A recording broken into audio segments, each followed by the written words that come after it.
Siapa? Ya, jadi untuk kasus Sinta Bahir pada hari Selasa ya, hari Selasa kemarin baik penggugat pemohon Sinta Bahir sudah hadir pada saat persidangan, namun si tergugatnya yaitu Andi tidak dapat hadir. Lalu kemudian majelis hakim menyarankan bahwa kepada tergugat agar dibuat untuk surat kuasa istimewa. Iya kan? Surat kuasa istimewa yang dimana kuasa hukumnya mewakili prinsipal untuk melakukan mediasi. Karena sudah sampai 2 kali pemanggilan, tergugat tersebut tidak datang pada saat itu. Waktu di persidangan disampaikan alasannya adalah kuasa hukumnya menyampaikan tergugat mempunyai pekerjaan-pekerjaan lain. Jadi ada hal-hal lain tidak bisa sampai untuk hadir persidangan, makanya diambillah jalan tengah sama majelis hakim, disuruh kepada pengacaranya agar dibuat kuasa istimewa. Nanti hari Selasa lagi akan dilaksanakan itu. Kalau pemilu tidak terjadi lagi Bang, berarti tidak ada mediasi atau bagaimana atau lanjut? Langsung lanjut. Ya, artinya tentunya kalau besok tanggal 8 Agustus ya, di mana terakhir pihak majelis hakim memberikan kesempatan untuk mediasi, dan lagi-lagi pihak daripada suaminya, karena saya bilang suami karena masih suami ya, suami daripada klien kami Sinta Bahir tidak datang, artinya satu sudah pasti dia tidak menganggap bahwa ini tuh hal yang penting ya.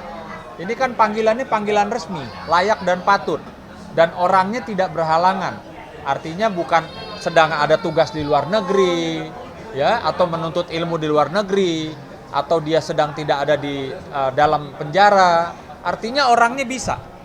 Kalau alasan profesi pengusaha sibuk, justru kan kita tuh orangnya harusnya kalau pengusaha tuh komitmen ya, apalagi dipanggil oleh hukum, oleh majelis pengadilan, kenapa nggak datang?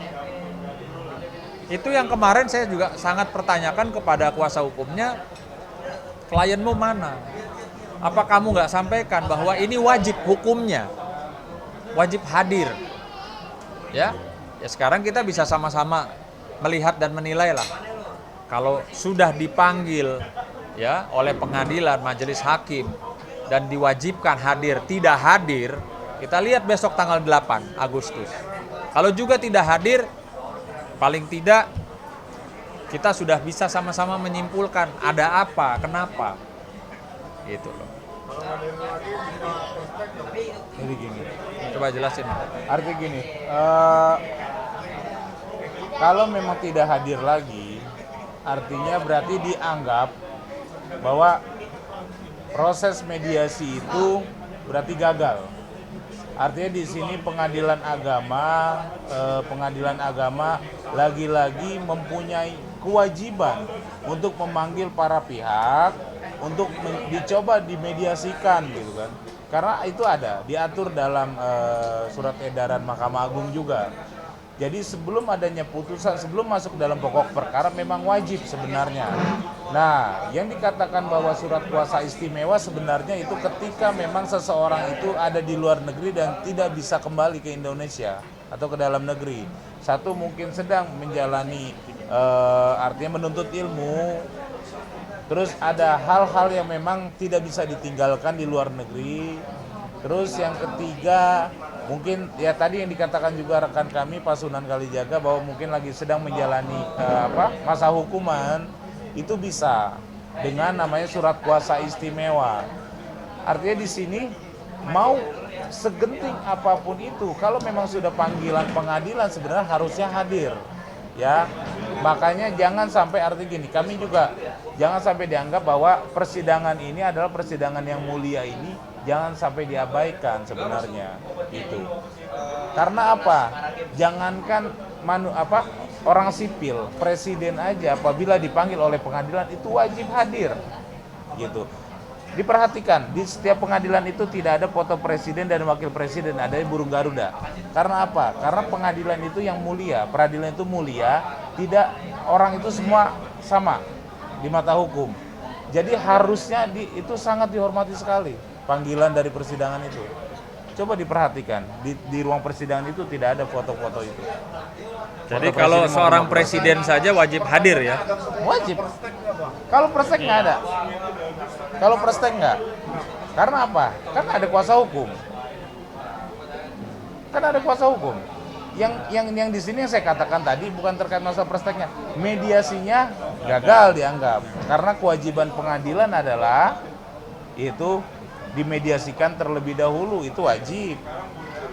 Nah itu momen sebenarnya. Kenapa momen di mediasi itu saya bilang momen? Satu, momen rumah tangga itu rujuk kembali. Kedua, momen mungkin ada hal-hal yang harus disampaikan.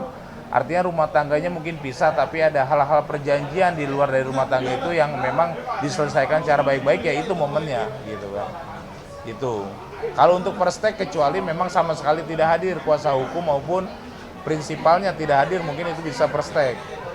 Ya.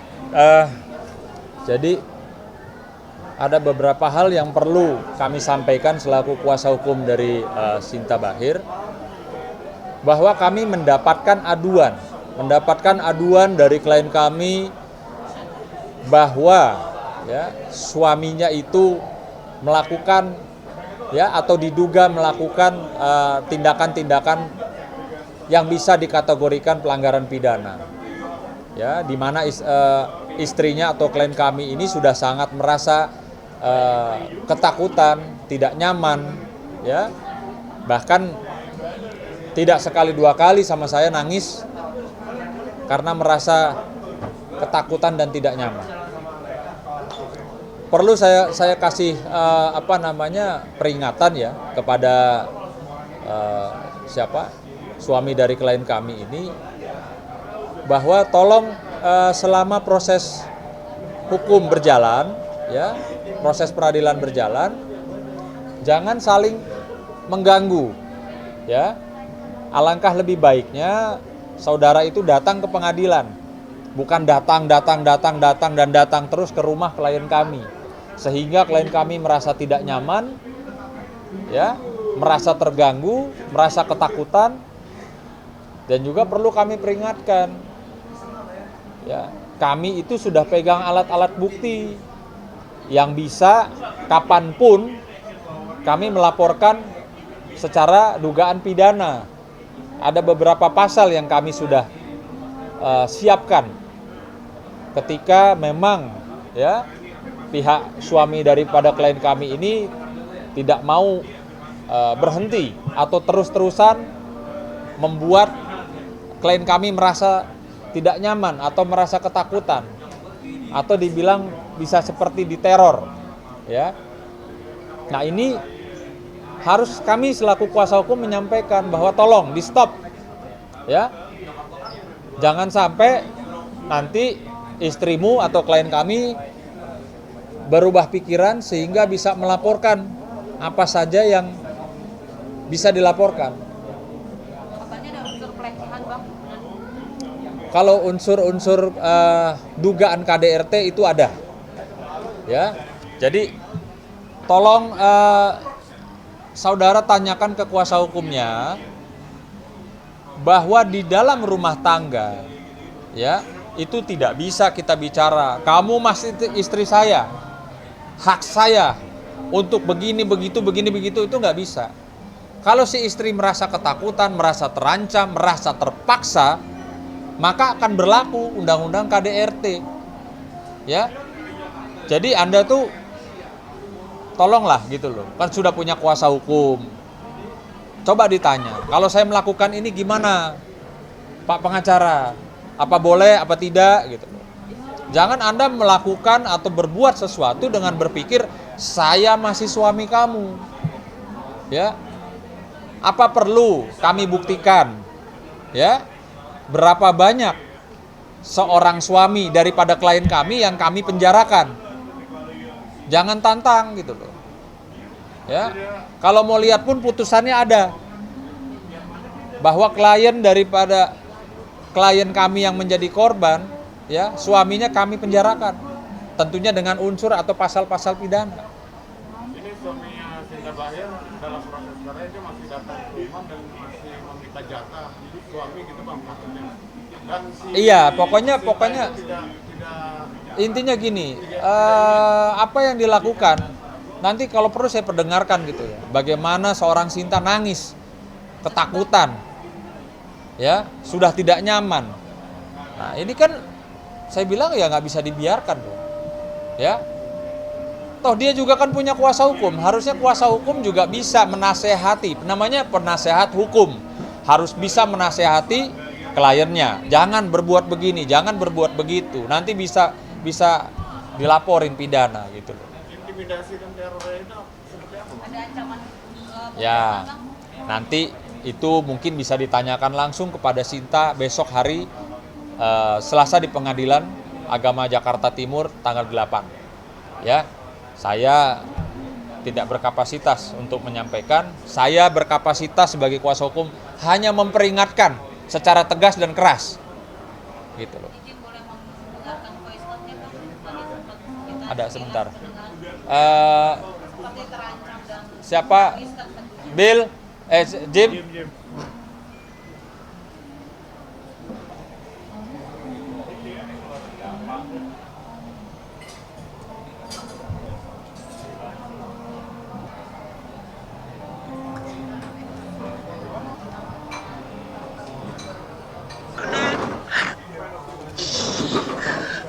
Saya sebagai bini udah nutup-nutupin kenapa saya punya suami lemes banget sih Pak. Saya malu sama Bapak.